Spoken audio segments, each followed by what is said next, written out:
Hey, what's going on YouTube? Chris back finally with another video, and today I'm going to be going over pretty much an overview and my full review of the LG G7. What you get in the box is a quick charger, you get your USB-C charging cable, you get a little microfiber cloth, you get the box obviously, you get some pamphlets, guides, and then you also do get this little card for a second-year warranty. Register that in your device within 90 days of purchase. Let's go over the device. This is the T-Mobile variant. This is their raspberry, red, rose, pink color, if you want to call it that. I like the aesthetic of the device. I like this color. To me, it stands out, and it's different than all the black, silver, gold phones that are out there. A very compact sized phone for what it is. We can definitely go over the specs here. Let me get those out of the way. It is a 6.1 inch.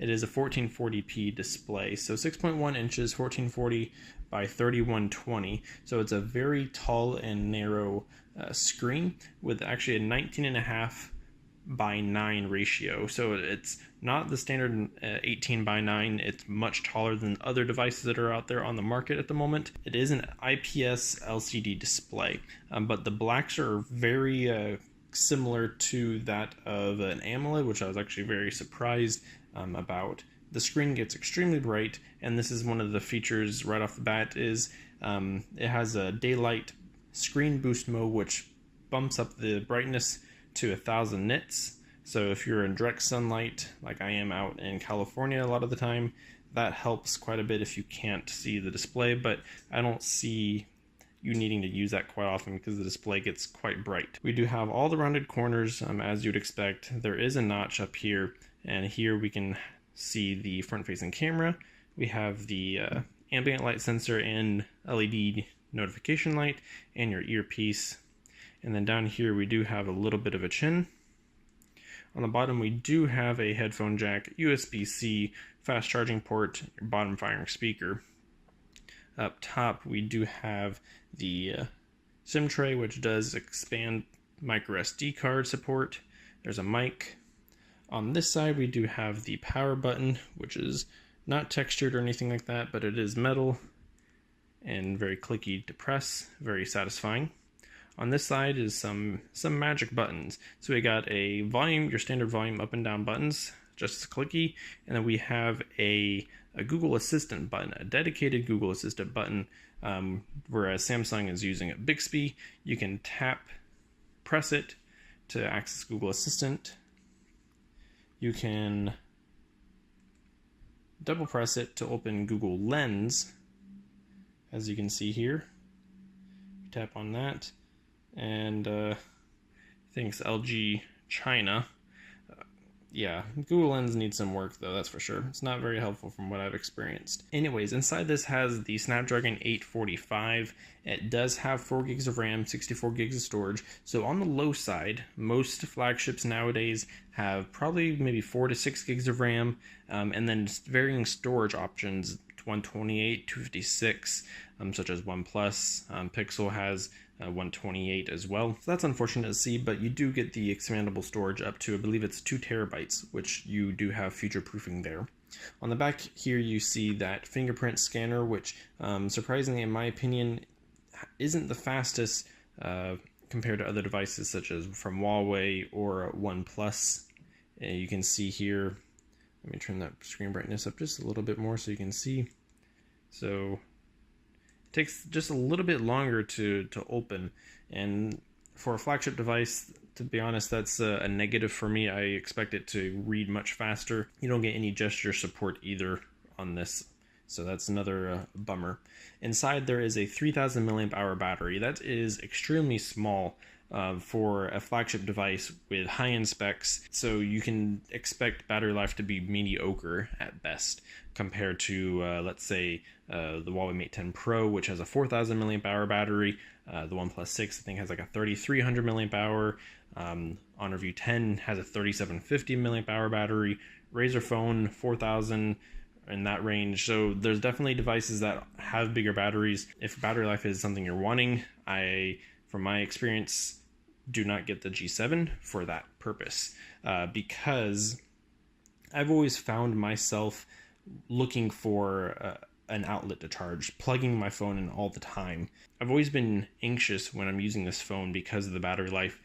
Even when it's at 75%, I know, okay, it's only 11 a.m. and I have to get through the rest of my day. I use my phone a lot. I use it for maps, GPS. I pretty much have location service, Bluetooth on, Wi-Fi on, and you're going to probably get 4-hour screen on time at best. So on the back here we have a dual camera setup that LG is infamous for, because one is a wide angle lens, and then both of them are actually 16 megapixels. One is f/1.6 aperture, other is 1.9. There is LED flash there, laser autofocus as well. So you do have optical image stabilization, so you're going to have steady video recording, and also when low light shooting is required, your camera is going to take better photos. Unfortunately, what I found in my experience, and this is definitely contrary to what reviews and other people are saying, is when I'm using this phone to take photos, it seems to oversaturate photos to an extreme, and I don't like that. I like more natural colors. My wife and I went to a park and we found a rose garden, and we started taking photos of various roses of various colors, and I found just the phone oversaturates the colors of the flowers. It has a very hard time with red.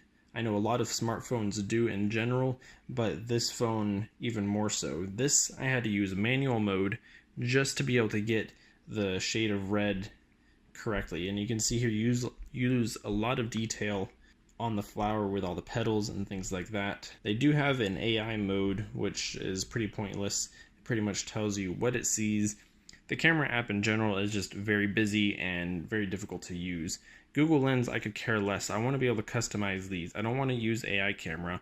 Portrait mode, I don't use much. I use Pro mode, basically manual mode, and then maybe portrait mode. So I would rather have just those two options down here. And then you do have all your settings. As you can see, HDR automatically on if you want that, 16 megapixels, 4:3. With video recording, you do get 60 frames per second, 1080p, and you have to tap up here to go to your different modes, and then you have to tap on each of these to change what basically those two modes. You can't swipe or anything like that. Now you do have the ability to zoom in, you can see here, and then you have the wide angle, and you can zoom into the standard telephoto lens there. And then you have a quick share option to different social media and things like that. People say the camera is great on this phone, but I'm just not really convinced, to be honest. Like, I don't know, something about it just doesn't work for me. These are some photos in San Francisco we took of. This is the built-in panorama mode, which actually does a pretty excellent job at stitching everything together. I was quite pleased with that. But just with the wide angle, you lose detail with everything. As soon as you zoom in, you can't tell the blades of grass or anything. Again, I'm not a professional photographer by any means, but I know that a photo should look better than this. And that's just barely zoomed in.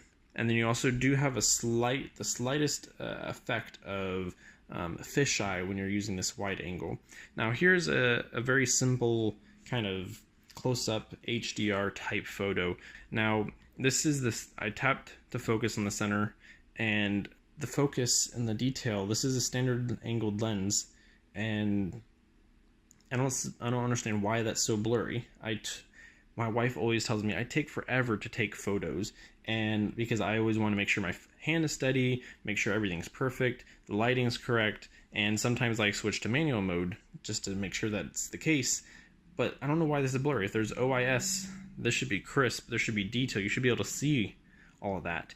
And during this entire trip, just in San Francisco, I felt disappointed, and I wish I had my Pixel, because I knew I could just take photos. and I knew I'd be getting great shots. But this, I always had to go into manual mode, just really adjust a lot of settings just to try even get the proper color reproduction. The color reproduction, yeah, like I said, is oversaturated, but I never recorded videos or anything like that, so I can't really give my feedback on that. Another thing I want to get into is the audio quality. Now, Bluetooth headphones or just headphones in general sound amazing on this because there's a quad DAC on here. It's going to push higher fidelity headphones, very high quality. It's going to be able to get all of the different ranges of sound that you're needing and wanting, whether it be headphones plugged in with the headphone jack or over Bluetooth. I found in my car when driving with this phone, audio with phone calls, just music in general, it sounds much better than on like my Pixel, OnePlus 6, and any other device. And which is nice because for me, when I'm on phone calls, I can actually have the volume turned down lower and still be able to hear the person. Whereas on the other devices, I have everything cranked up and I still have a hard time. Sound is amazing. You can actually, they do have surround sound built in. If you wanted, when you're plugging a headphone in, there's a hi-fi quad DAC that you see there. There's equalizer built in as well. And then there's also the ability to change how sound is portrayed, whether it be surround from the side or just in front of you. So that's another nice feature, and it does a really excellent job. The speaker on this is actually pretty good. There's only one bottom firing speaker, so there's no dual speakers like other devices have. This does have like this built-in volume speaker chamber, so when you set it down, let's say on a box, it basically amplifies and reverberates the sound through that object, through the box, kind of like an acoustic guitar. And it uses that boombox type technology that they've incorporated into this to get louder sound. But I've noticed when holding the phone and listening to, let's say, music, YouTube video, this entire phone back vibrates and shakes, which is kind of annoying to me. The sound is decent, like I said, not at the best like a Razer phone, but it definitely does get the job done when you need it to. So let's go ahead and listen to a song real quick with the speakers. I'll first show you how the speakers sound just by itself, and then we'll place it on top of this box and show you the difference of how that boombox works.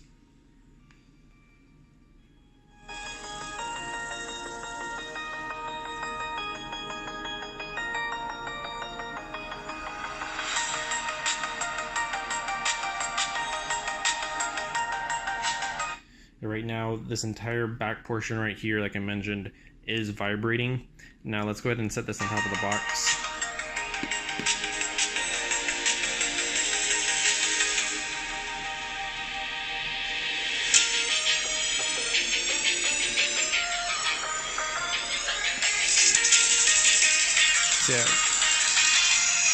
See, when you place it on top of the surface, it sounds like a much more fuller and richer sound. And then when you're just listening without it setting on anything, the quality, the loudness, and overall just lessens a little bit. But I'm not listening to things. I'm not placing my phone on top of something to listen to something. If I want to do that, I'm going to use a Google Home or a Bluetooth speaker of some sort, not my phone to do that. And when I'm listening to something, I'm holding it or listening over Bluetooth in my car or headphones, so that doesn't really make a difference to me. On this phone, this is running Android Oreo. If we go into About Phone, and we go into Software, you can see there's a July 1st security patch, but it's only Android 8.0, not 8.1, which is a bummer because 8.1 has been out for several months. At least it has a July security patch, which just came out recently from T-Mobile. Another negative thing I don't like is the software. It's not stock Android, which I'm used to. There's still a very heavy skin from LG on here, and normally when you first get the phone, you're going to get a view similar to this. And if you want something that's more stock Android-like, go to List View, and you have your settings there. Memory management isn't that great. You only have 4 gigs of RAM. I found when switching between apps and going back to, let's say, Twitter or Reddit, it has to reload the entire feed. It just takes a little bit extra to load an app at that point. But gaming performance will be fine. because it has the Snapdragon 845, so you're not going to have issues. The phone is smooth overall. I did find that there are some hangups and stutters from time to time that I've experienced, so it's not a perfect phone. It's not like a Pixel, it's not like a OnePlus 6. Face unlock is also kind of slow as well. Right now I am looking straight at it with my face, and it is not unlocking. So not reliable.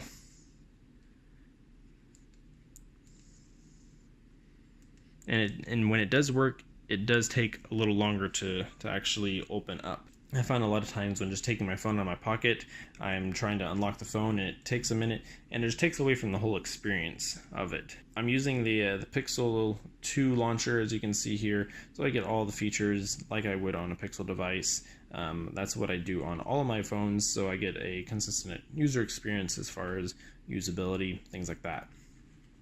You do have tons of settings if you wanted to. There are themes in here. There's app scaling, which is annoying because since this is a 19.5 by 9 screen, a lot of apps aren't optimized for that. What you're going to experience is the app scaling. So basically some apps aren't optimized for this 18.5 by 9 screen ratio. So what it will do actually is make the app kind of run into this really smaller, just standard 16 by 9, and then you have to, down here an icon shows up that you press and basically reloads the app to make it full screen, and it remembers that. Unfortunately in the settings you can't select all and turn this on automatically. You're going to experience that every single time you open an app for the first time, which is unfortunate. Like I mentioned, you can have the screen resolution up to 1440p, but 1080p is going to be where it's at to help save battery. You have your comfort mode for night usage, things like that. You do have, like I said, wallpapers, themed options. They have a theme store. Some of them are free, some of them you have to pay for. No big deal there. Home touch buttons. You can change how this bottom bar and the color looks if you wanted to. Now this notch, I know we talked about first when I first looked at the phone, the notch here, it is a trend of 2018, and LG is calling it new second screen. That makes no sense. It's not a second screen, it's just one entire screen, but if you go into settings, you can turn that on or make it custom. So if you want it standard, it'll utilize that entire little portion there, or what you can do is have app corners, so that way it's straight or rounded, and then you can also change the color of that little status bar if you wanted also. So they give you at least some customizations there, but that's up to you and your preferences. Now on the lock screen, you do have, like I said, face recognition, fingerprint scanner, voice recognition, so you can unlock with your voice, which is something kind of built in with Google Assistant anyways. You do have the ability to content lock certain things as well. You are able to customize the lock screen with different shortcuts and clock options there, weather animation if you want, but all this just really feels old style of Android, and I remember those lock screen and animations back on an LG G2. That is 5+ year old phone. You're still having the same animation styles from a 5-year-old phone. It doesn't make sense. Knock on, you can double tap on the screen to wake up the screen. Sometimes it works, sometimes it doesn't. This feature was back on the LG G2, if you remember that. Gaming, you do have the ability to basically turn that on. Game graphics, you can change higher resolution, frame rates, and things like that on a game basis. Battery, you can see all your battery settings. You can have at least a percentage up in the status bar, which is nice. The LG G7 750, if you purchase it unlocked, usually carriers have deals. I know T-Mobile has a buy one get one free. I don't know if that's still going on. For $750, I would say there's better phones out there that you're probably gonna have a better experience with. At least in my opinion, I would pick the Pixel over this. I would pick, just from the OS and speed standpoint, battery, I'd pick the OnePlus 6 over this. I like the speakers on this, I must say. The phone is narrow, so it is easy to at least hold in your hand. It's not heavy, it's actually pretty lightweight. That's probably because of the small 3000 milliamp hour battery. Now, because the screen is so tall, it's difficult to reach one-handed all the way up to the top. Since there's no gestures like some other phones have, it does make using the phone a little bit cumbersome because it's taller than other phones as well. So if we actually hold the OnePlus 6 up next to it, we can see difference in size and how much narrower it is. That's considerable amount in narrow. Now to see a real big difference, here is a Pixel 2 XL, and you can see just how ridiculously narrow this G7 is compared to just a Pixel itself. This does also have IP68 dust and water resistance, so you're not going to have issues taking this in the shower. If you fall in water, the phone will be safe. But would I recommend bringing this in water? No, just because there's no guarantee, but it's at least a peace of mind at that point. The phone overall feels really great in the hand. You do have slightly rounded back here. Corners are rounded, but one thing I noticed straight away is there's a seam from where the back glass and the frame meet. You can feel that in your hand as you rub your finger along, so it's not seamless or anything like that, and that just bugs me. For $750, I would expect things like that to be more seamless, but the phone feels great. There's a lot of different other colors, silver, I think there's black. For Project Fi, there's a purplish green type color, which is gorgeous. I wish I'd gotten that one. If you do want to pick up a LG G7, I'm going to leave my Amazon links to pick it up there. Thank you all for watching, guys. If you guys have any comments or questions, leave them down below. I'll do my best to help and answer them. I will see you all in the next video, guys. Take care.